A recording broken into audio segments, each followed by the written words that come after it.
আর এরকমটা তো প্রায়ই হয়, সে বাবা ছেলেকে নিয়ে ঘুমাচ্ছে, তো দুজনের খুনসুটি তখন আমি জাস্ট ক্যাপচার করেছিলাম, কিন্তু এটা প্রায়ই হয়। ধৈর্যের একটা সীমা আছে। ওই বুবলি বা ওই আবার বুবলি বললেন, আমাদের তো এখনো কাগজে কলমে ডিভোর্স হয়নি, তাহলে কেন আপনার সন্তান আমাদের কোনো খোঁজ খবর রাখেন না? আপনি কি শিক্ষা দিয়েছেন আপনার সন্তানকে?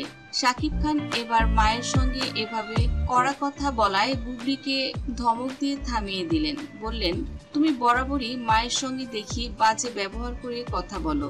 মা অসুস্থ মানুষ, আল্লাহ না করুক তোমার এই কথায় যদি মা অসুস্থ হয়ে পড়ে, আমি কিন্তু তোমাকে ছেড়ে কথা বলবো না।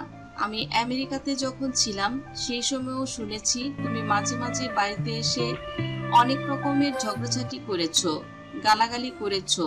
বাবা মা এবং মনি সবার সঙ্গে তুমি ঝগড়াঝাটি করেছো। এটার অধিকার তোমাকে কে দিয়েছে?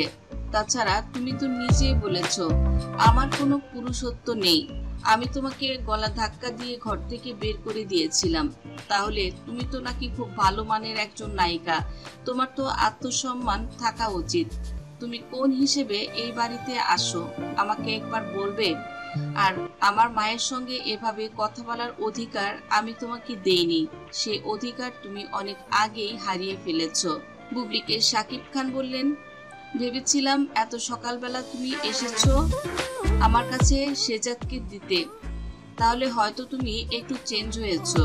আমি যাই না যাই এটা কোনো ম্যাটার করে না, আমি কবে যাব বা কি করব এটার প্ল্যানও আমার কাছে আছে।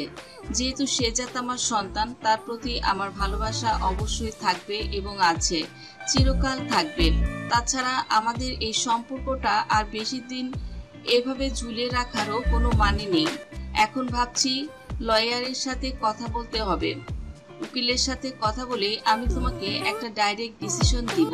কারণ তুমি যে কাজগুলো মাঝে মাঝে করছো, এই বাড়িতে এসে আমার বাবা মাকে হুমকি ধামকি দিচ্ছ, এই বিষয়টা আর বাড়তে দেয়া যায় না।